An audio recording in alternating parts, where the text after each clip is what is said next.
Welcome to the Visual Storytelling Podcast. My name is Fred Ranger, and I'm so happy that you're joining us this week for another inspirational conversation. This week we have a very special guest. His name is Jorge Delgado-Uren. I don't know if I'm pronouncing it right, but I'm doing my best. And he's originally a commercial photographer. Jorge is a professional travel and street photographer now, publishing in magazines like National Geographic, working on exhibitions, books, but he's also a workshop mentor and teacher at the Raw Society, which he co-founded with his partner, Christelle Inquist. So first of all, Jorge, welcome to the show. Thank you. Thank you for having me. You know what, Jorge, it's been a while since I wanted to chat with you because you've been, I would say, hyperactive, super active on the photography front over the past few years. We've known each other on Instagram, but now it's a pleasure to finally meet you. But before we dive into the photography aspect of it, can you walk us through how you actually in the first place became a photographer, how you discovered the art of photography, and what attracted you to it? That's a good question, actually. Well, it's always a good question for everyone, but I think in my case, it's interesting. I was a graphic designer for advertisement and things like that. So I was doing logotypes and those kind of things. But in my spare time, when I was even younger than that, I was doing graffiti art in the streets. So I was the one with 16, 15 years old with the camera documenting the whole thing. So I always got interested in that idea of documenting things that happened and subcultures and culture and things like that. So after that, I started to do graphic design and advertisement, and I worked in agency for many years. And at some point, I decided to stop that and to become a photographer. Of course, at the beginning, it was easier to do commercial stuff because I already had connections with brands and things like that. So for a number of years, I did fashion and product photography and things like that. But eventually, in my heart it was the reportage, going around taking pictures of interesting things, and that transition was a little bit more slower, if you like. So I started to have some assignments, collaborating with some newspapers, things like that, until I just went full-on freelance photographer. And were you always attracted by, the art side of it, the technical part of it, a mix of both? Because I know you're also, into the details, right? So the light, the composition, how it hits, a certain corner of a street. So what was your, view back then, and how has it evolved to what you're doing today?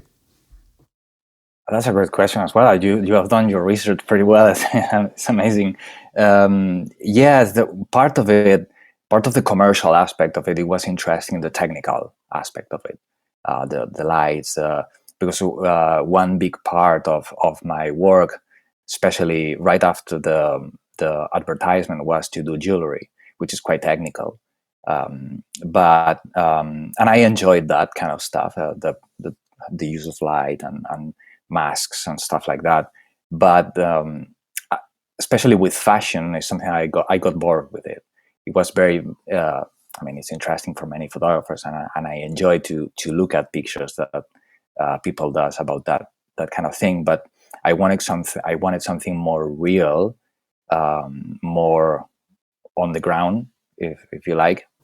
Yeah. And I think that because of my training as a graphic designer and all of those stuff, that attention to details and the graphicness of the pictures maybe is what you're referring to. The use of the space and geometries, it comes from there, probably. It's true. I haven't think about it a lot. What I tend to show with my pictures is not really the artistic side of it. It would be more something related with how it feels to be somewhere, if that makes sense. This Christopher Anderson says that a story or a picture can have a factual truth and an emotional truth, and both those things are kind of interlinked somehow. So I am interested in maybe a little bit more in the emotional, and I use the visual tools that we have, composition and Yeah. light and color combinations to try to evoke that kind of stuff. So I want to double click on that because that's the whole point of this very podcast about storytelling. I mean, the camera is the tool that we use to tell the stories, but for you, when you walk the streets or when you teach workshops, how do you talk about creating an interesting visual story, and what makes you decide to go click? I want to capture that visual story in the end. Yes, another great question, and it has his nuances, because one of the things that, of course, I think that we all have different approaches on how to tell a story. It can be something a little bit more abstract, can be something a little bit more specific, right? And I would say, and I try to say to all the members of the society and the people that comes to the workshops, that there's no right or wrong, and maybe you want to express certain emotions and feelings and how it feels to be somewhere, and that's a story. Or maybe you want to focus your attention on someone in particular, like whoever rides in the street, you meet someone that is doing something interesting and you follow them. That would be more like a photojournalistic approach of it, more classic documentary stuff. But what the kind of pictures that basically you need to tell those both stories, both of them being a little bit different, are going to be the same ones, right? You need to say a little bit where you are, establishing shot kind of stuff. You need to say what's going on, what's happening, which usually is the pictures. Those are the pictures that we like to do, is the complex stuff, the action things, and all of that. You need to say who's the people that is there, that it's involved in the story, through some action as well, maybe some portraits, and then a little bit of details to give some nuances of that. And then with the different styles that everybody have, some people is going to use color, some people is going to use black and white, other ones is they prefer to do more complex layer things, other people less, and they try to be a little bit more evocative. So it doesn't really matter. I don't try to tell to people you have to take this particular picture. I try to suggest the idea that if something feels personal to you for whatever reason it is, because it's related to you because of the weather or because of the faces that you see in the street, that's the kind of pictures that you should try to follow and pursue, and then apply all of those things to the techniques and the composition and the geometries and all of that stuff to say something, to use that technique to emphasize whatever is the thing that you want to say. So we go through a little bit of all of that, and then we go on in the street and we start to photograph. This is great, and I like the aspect. Well, two things. The first one is that there's no right or wrong approach. Photography is an art form, and it should stay like that. There's no secret recipe. But to your point, if you add in a couple elements that are key to telling a story, like, hey, we might want to understand where are we in the world, Exactly. because last time I checked, there's only one Earth, and that's where we live. Maybe very, very soon we'll have other planets to photograph or to be on. That would be great. New types of images, but here also you want to feel something. So the combination of a bit of context and feeling something about what's happening, I think it's very important to being able to tell a story. And again, it doesn't have to be layered like Alex Webb or minimalist like, I don't know, you or whatever. It has to be, it has to make people feel something. And I really like that aspect of it. Speaking of the Raw Society, so in 2016, with Christelle, your partner, I guess, is you decided to basically launch a workshop, and it turned into a highly passionate community of people that are discussing art and photography and street photography and so on. So how did the idea came about, and how did it evolve to something that I would say that big, quote unquote? Yeah, it's not that big as it looks. Well, now we're about 200 members, and we're about to, I think that the 15 or 18 members professional. So it got a tiny bit bigger, but it's not a huge entity anyway. Everything started in Nepal, basically.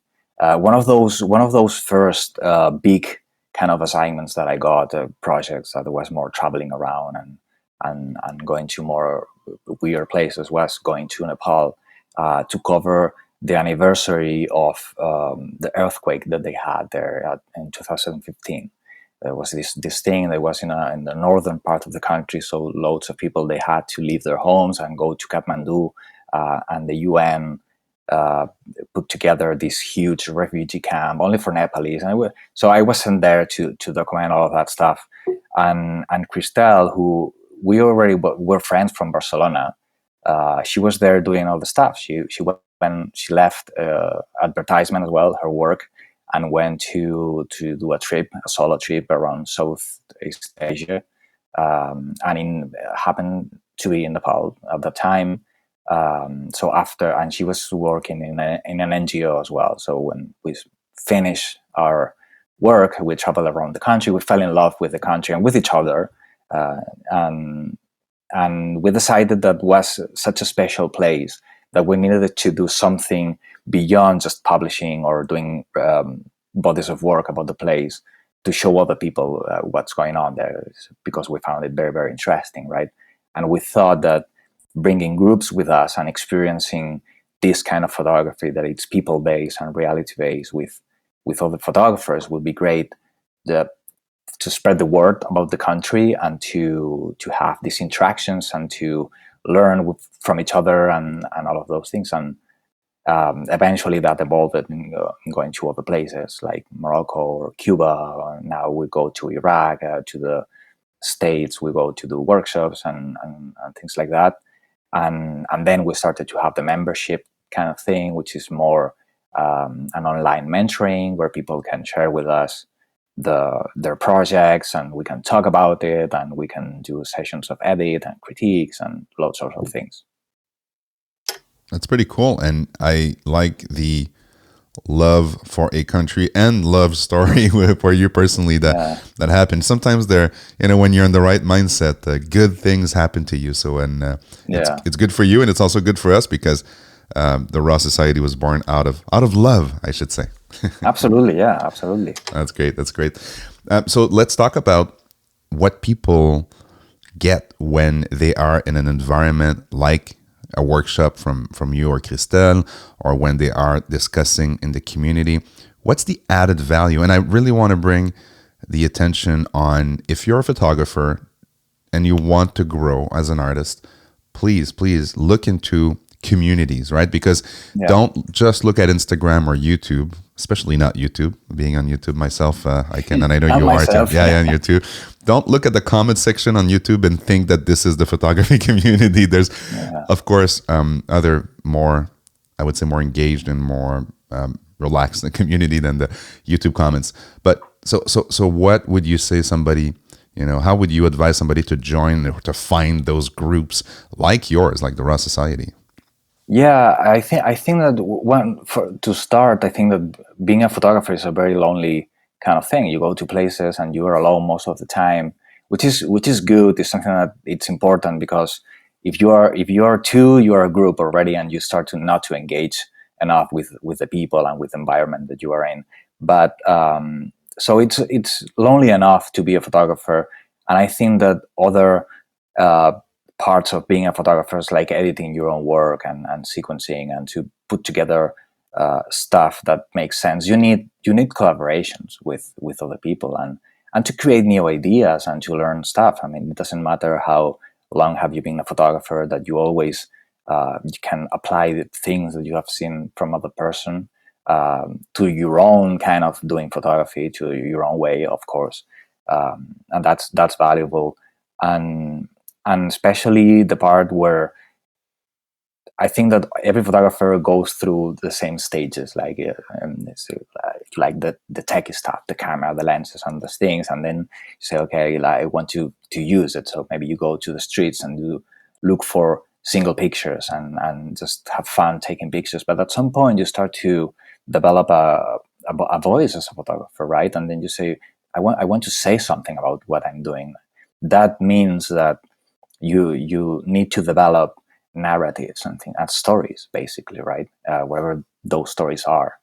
and what happens at that stage is that it's very complex to abstract yourself from your own work often, right? So if you find a community that it's honest, right? Because I think that's important. It's a community that is honest, that they want to help each other and they want to grow together with the photography, is when you can share work and to have constructive feedback and critiques, and say, well, look, knowing your style, maybe this is something that you could do to emphasize whatever thing about this project or this other thing of your photography, or things like that are more practical. There's lots of people, for example, that they like a photographer. You were mentioning Alex Webb. He uses a 35, so if I like his pictures, I'm going to use a 35. But maybe the personality of that photographer is not the same one as as Alex.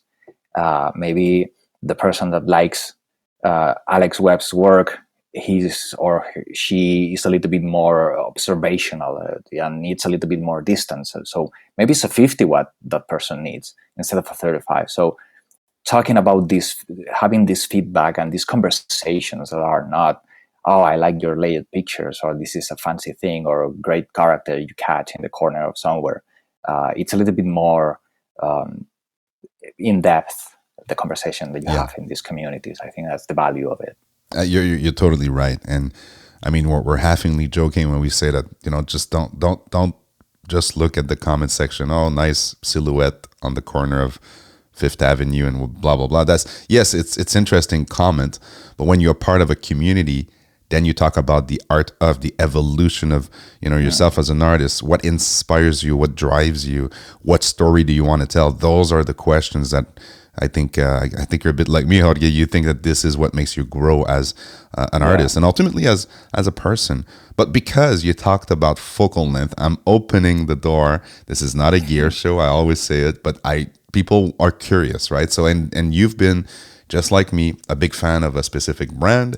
It happens to be Fujifilm, and there's a reason for that. You explained it in a video, but regardless of the tech that's in it, I'm more interested in understanding your thought process behind, X Pro and getting a smaller body, because you travel constantly. What were the reasons why you ended up with a bag full? I'm expecting full of Fujifilm lenses and a couple bodies too. Well, my bag is quite small, actually. I started obviously working when I started working as a photographer. Digital was starting, so all the professional work was still with film. I was and when I swapped to digital, I started working with Nikon, which is what I was using for film as well. So for many years, I was working with these huge bodies and stuff like that, until Fuji came out with these nice cameras, and it took them a couple of years, probably from the first one to the second one, to get a proper camera that works in environments, and it's tough and all of those things, and it's fast enough and things like that. And something that I like about the Fuji, the X Pro line of those cameras, is precisely that you have an optical viewfinder. It's one of the main reasons, basically, because all the rest is basically the same with the rest of the Fujis, I would say. But the optical viewfinder is something that I enjoy a lot, because I never got used to the digital viewfinder. Basically, it's more like a old-fashioned kind of thing. Yeah. And saves battery, which is more of a practical side of it. And I have just two or three lenses only. What are they? What are they? We're curious. I have a 23 1.4, the old one. I have no, I'm lying. I have a 27, the pancake. Of course. 2.8. Yeah. That it's pretty nice. I don't use it a lot, but I like the idea of it. So small. Exactly. I have it. I'm showing it to Jorge on the screen. You can't see, but this lens, guys, don't sleep on it. It's so small, perfect for street photography. Yeah, it's great. I like it a lot, and I like the fact that, one of the things that happens to me that it's a little bit weird, maybe for people that is listening, is that I hate perfect pictures. I mean, all this sharpness, all of that stuff. It's something I'm not interested in that. And there are some lenses, some Fuji lenses, they have certain something, character, whatever you want to call it. Yes. And the 27 is one of those. It looks different. Yep. It's not bad. It's not unsharp, but it's just a little bit more interesting to me visually. The same thing happens with the 23, the old one, the 1.4. It's not fast, or it's not weather sealed, but it has a certain look that I think it's beautiful, and I like it. How about the 35? Tell me you have the 35 1.4, the old one. I don't have it. What? I don't have it because I'm not a great user of a 50 equivalent, the 35. Got it. When I have members that they come to workshops, and loads of them, they have it, and I use it, and I say, oh fuck, this is great. Yeah. I like it a lot. So, but I'm not a great 50 user. So I have the F2 version just in case. I use it maybe 2% of the time. And then I have a 56. Yeah. The old one. Yes. Magical portrait lens. Exactly. That it's also small, and it's something that I don't use a lot either, to be honest. But sometimes for some assignments and things like that, I have to have some a little bit more of a reaching, and that's it. So, but that's it. I mean, I have two bodies because maybe one of those breaks, and I need to have a backup. But if it wasn't the case, I just would go to places just with one camera, to be honest. And did you convert Christelle also to the Fuji world? Yeah, she uses an XT. What was she using now? She uses an XT3. Yes. Yes, but she likes wider stuff. She uses the 18, the tiny one, the first one as well, F2 a lot, and pretty much everything that she does is with that actually, and she also carries the zoom, the 18 to 55, the cheap one, of course, which is very nice. And sometimes if she needs to, again, for some commission, something like that, to reach a little bit more, she uses that. So it's funny. We both have partners that are into photography also. And one day we were traveling to, I think it was Portugal or something. And I was looking at my girlfriend basically, and she was rocking her E4 with that pancake lens and taking shots, and I was like in my bag searching for lenses, and I had all the lenses that you mentioned plus, and I was like, what am I doing? Like I should literally have an X100V and call it a day, or just have that pancake lake that lens that you mentioned, and stop fiddling around. So advice to young photographers out there: bringing extra gear won't make you a better photographer. Plus, it will basically mess with your brain. Exactly, because you have two. It's a analysis paralysis, right? You have too many choices, and you're like, oh, but that scene requires a wider angle. You know what? Zoom with your feet, and I'm sure you teach that in the workshop. You have a lens, yes, and if possible, use your feet as your zoom or as your reframing option. Exactly. So I say that like any other photographer. Get a lens that you feel that it's going to be right for you, and see what it does. And because we all have, I would say, even if we use other things for specific reasons, which I think it's important to know how to manage a telephoto lens, for example. It's important especially if you want to become a professional photographer. Like in November, I had this commission to go to Kenya to do a safari. And imagine. What, you didn't do your safari with the 23 1.4? No, so I had to ask a friend at Kashi to let me use his Canon stuff and the 100 to 400. But you have to be able to use different things if it's required. But basically, your core body of work, your vision as a photographer is going to be related to probably just one lens, right? I agree. 35 or 50, something like that, 28, whatever it is, that has your signature as a photographer. You said it best. And when you look at photo books, this is also something I want to talk about, Jorge, right after this. But look at Soil Lighter. He was an 85 guy. And of course, he has shots at 35 and 50, mostly 50. But man, his signature shots are all at 85. So that's how you get deep into this stuff, and you find your X. You feel you're on your X with that specific lens. And like Jorge said, you might want to have a couple other lenses because sometimes you cannot zoom back because you're against a wall or something. Yeah. You want a 28 or something. So all that being said, we talk about books. Well, you publish some stuff in books and zine and so on and so forth. But what are you looking at when you want to get inspired? And we talk about Alex Webb and some other photographers. So who are your inspirations? And is there a book down there that people should absolutely grab because you're like, guys, this is the book that inspired me to become a photographer? That's an interesting question. People ask me this, and I think that there's such a range of great masters that everybody should study. That to say just one or two is not it's not it's not nice, I would say. For myself, I like, well, the usual suspects, I would say, was Alex Webb, of course, David Allen Harvey, all of these people that I think that we are kind of in the same round of style, if you like. So to me, it's interesting to explore them. But for example, something that I study carefully, it's the work of people like Annie Leibovitz, for example. Yes.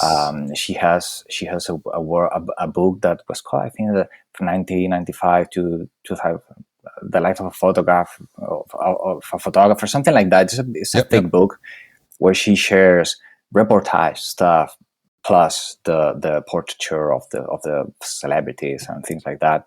And it's very interesting to me to see how she's a real artist, right? She's like this true Renaissance artist, and what part of that book is in the Balkans during the war, and it's very interesting to me to see how she approaches those situations of reportage with this black and white, gritty, tri-X kind of stuff, 35 millimeter, with such an elegance. So I think that you can find ideas and inspiration from people that it's a little bit outside your field,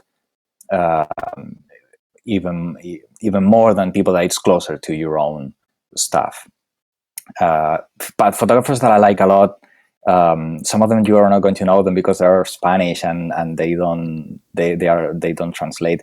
No, but we want to know. We want to explore new avenues. I mean, again, Alex Webb and Joel Moravitz, they're great, but we know them. So who are those great Spanish artists? So for example, one of my great favorite photographers is a Spanish one that it's called Jose Manuel Navia. I will send you the name and all Thank of that. Thank you, and I'll put it in the show notes for people to click on. Great. And it's a real shame because his books are fantastic. And I'm talking about storytelling. He is one of those photographers that his idea, he doesn't illustrate concepts. He evokes ideas a lot, and often the topics that he talks about are quite newsworthy, basically, right? I remember one that it was about the countryside parts of Spain where people were leaving to the cities, they were getting abandoned and things like that. It's called Alma Tierra, the book. It's a beautiful body of work, and there's barely people there, which is interesting. He's a documentary photographer, but the evocation of the weather and the mood and the atmosphere of those places are just fantastic. His use of color is well, it's magnificent. I like him a lot. Then other people that I like a lot, also all of them have books actually. Gilles Perez, for example, would be one of these eclectic, quite interesting magnum photographers that does super heavy layered but intriguing compositions and very consistent with his work that I would say. Chris Killip, for example, it's easy to buy books from Chris Killip, another photographer that I like a lot. And I would tell to people, and this is the teacher in me maybe talking, that if you're going to investigate or look for masters and great photographers, look for ones that they are not here anymore. Right?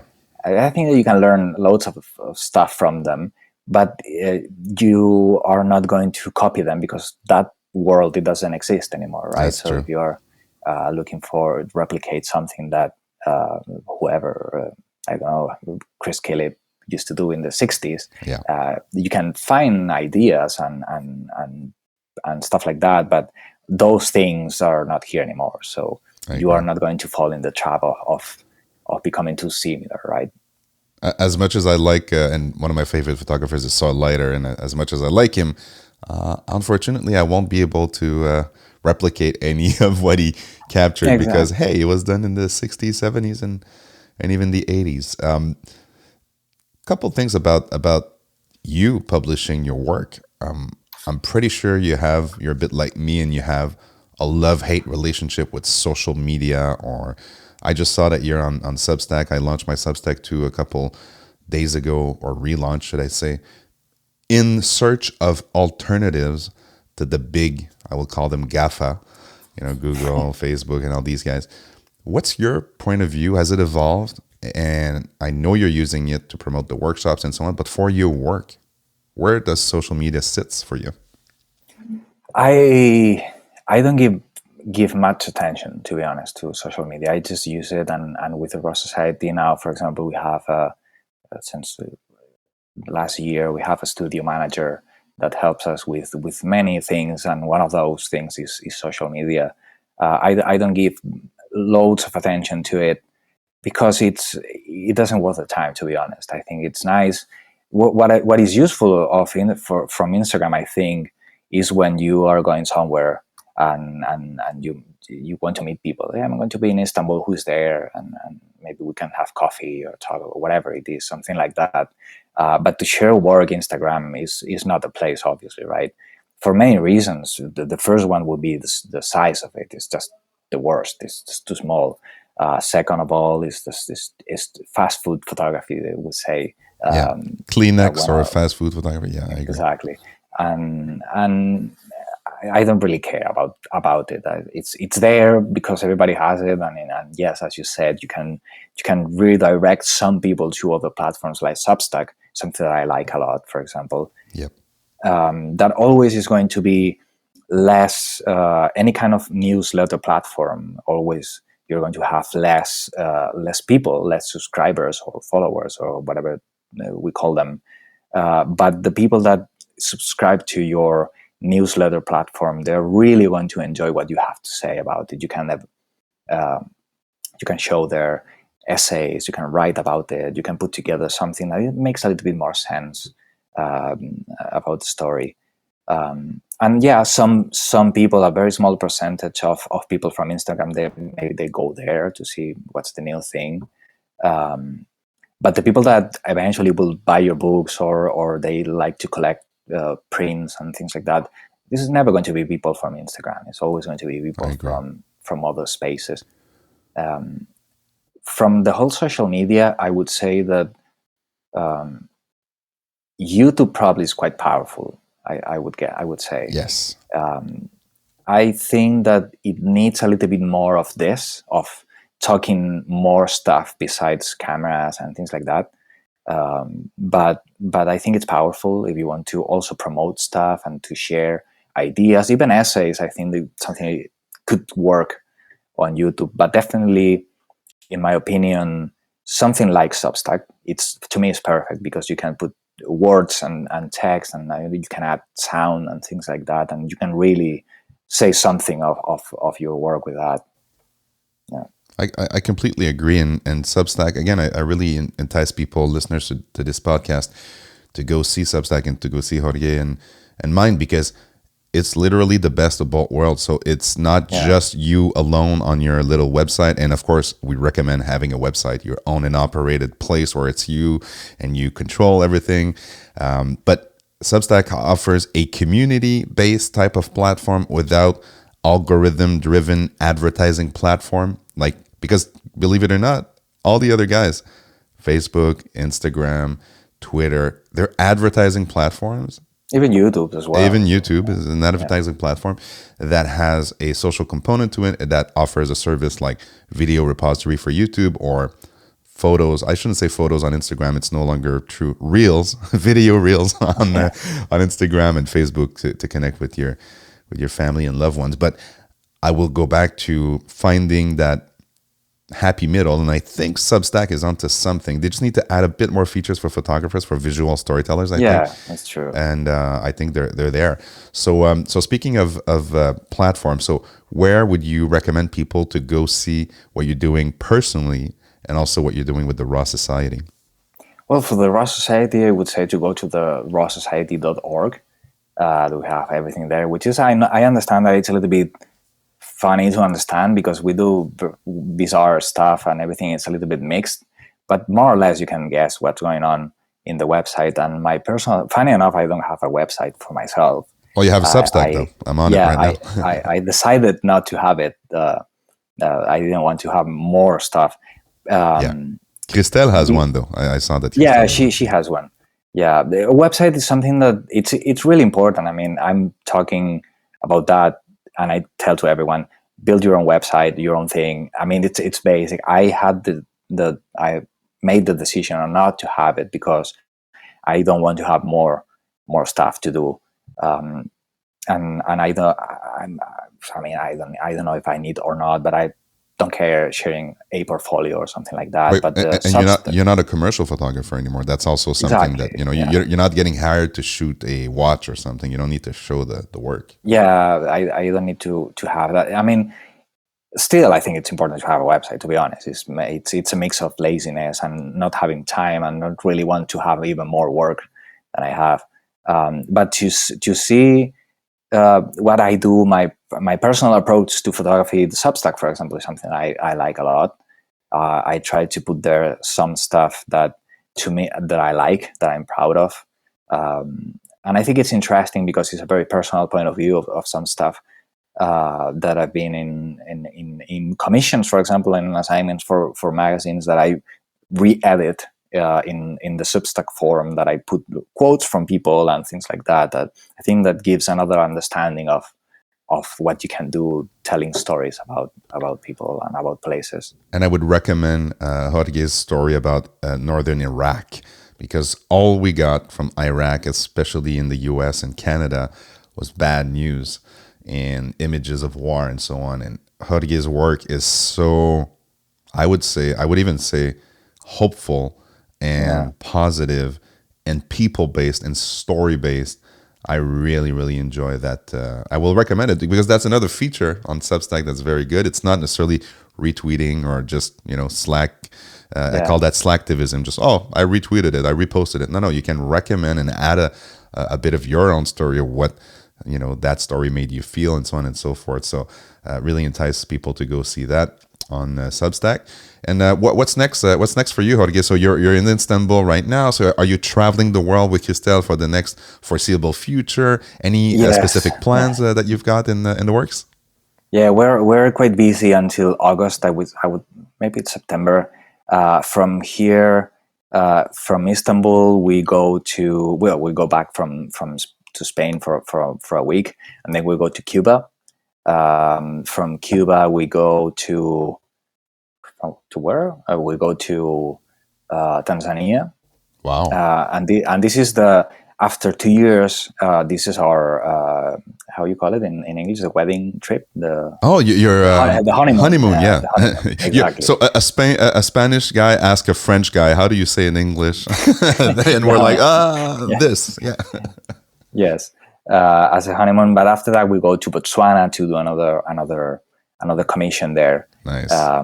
And I'm thinking about going back to Iraq in August or late August, the beginning of September, because I found the place so interesting, and there's so much more that I have to explore and say about it, that I think that I'm going to develop some kind of story about that place, and that means that I will need to go back a couple of times more and spend maybe a month, something like that, and see what happens. See, that's true dedication, passion, and commitment. I commend you for that, because it's easy to take nice pictures. It's harder to have a body of work that will stand the test of time and build a legacy. So I think this is, I often talk about this on this podcast, is the difference between impact and legacy. Impact, it's hard to have, but it's, easier than building something that will be a legacy. So, and I think you're working towards the latter. And again, I want to congratulate you, because Thank you. not a lot of people are taking that commitment that, hey, I'm going to invest so much time, effort into a story or telling a specific aspect of a country and so on and so forth. In Iraq, I can think about the other countries where it's easier to work and to, get into the country and tell those stories. And I think we need more people like you who are going to those places where if you only watch, Western media, you might not have the same story. Well, that's one of the reasons that I stopped working with magazines. It was a decision that I made as well. Because it was, it's too weird. It's too specific. They have different agendas and stuff like that that I don't agree with, basically. And I think that when you start to pull off your own platforms, your Substacks, your stuff, and you have with the newsletter that we have with the Raw Society is way bigger, obviously, right? So when I have to do a zine or I have a book, and I know that those people are going to be really interested, and they trust me that I'm going to be truthful, that I'm going to try to do things well, that I'm not trying to cheat anyone. I'm going to be honest with what I have to say. But at the same time, I know that they are going to be honest with my work as well, which I think it's important, right? We're talking about social media and these things. People sometimes this quote that say, point you to the moon and you look at the finger, with this ethics and stuff like that. I think that audiences need to be honest as well with what's important in a picture or a body of work. But yeah, I'm going back to places many times or more than a couple of days. It's also something that allows you to get deeper, to have a deeper understanding of places and stories and ideas. Well, we are looking forward to seeing the work. I want to congratulate you on the wedding trip or honeymoon. Yeah, we found the right word. And I want to thank you, Jorge, for your time today, because this was such an inspiring conversation. I feel we need to grab a coffee somewhere in the world and just keep talking about the great stuff about outside of the gear and so on and so forth, the story that we're telling and so on and so forth. I feel I could learn a lot from you, and hopefully we can do that somewhere in the world at some point. If you ever come to Canada, let me know, because I will definitely make sure to connect. And and again, I want to thank you for your participation today. No, thank you very much to you for having me and listening. Thank you. And I've been Fred Ranger. If you want to give this podcast a 5-star review in the App Store, it will be greatly appreciated, because you know what? More people need to hear conversations like the one I had with Jorge, because he's such a great storyteller. He's such a great teacher. And tag one of your friends on this podcast so you can listen to it and also benefit from all of his knowledge that we just shared today. I'm also Fred Ranger on YouTube, on Instagram. I have my own website and now Substack. You know what? I'm going to start talking about Substack more. So go on my Substack, subscribe, and you'll get all the latest and greatest. And of course, please keep being creative and enjoy. See you next time. Cheers.